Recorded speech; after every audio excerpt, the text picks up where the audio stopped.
जखनी लालका दुपट्टा ओढ़ै छै जखनी लै छै सबके परान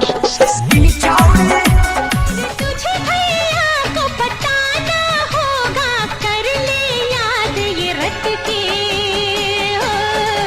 भैया को तू खटके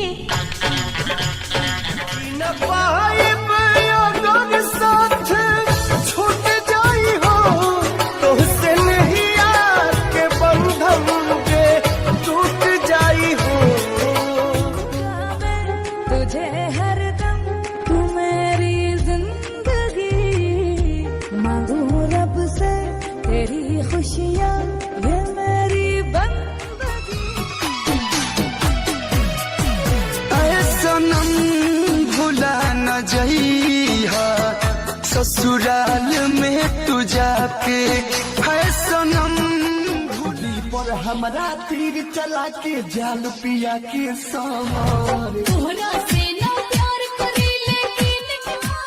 नैहर के भारी होई भैया के प्यारी होई मां के दुलारी होई हो हमके रोटी ना बेलाई ये सासू जी हमके रोटी ना बेलाई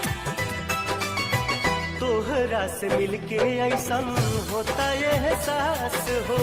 हमरा दिल के रहे ये रानी तोहरे तलाश हो रानी के गोर अपना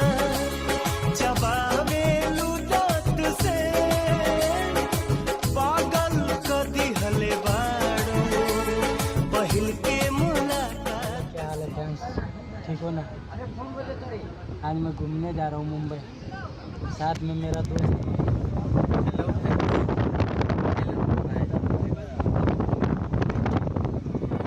तेरा नाम लेने की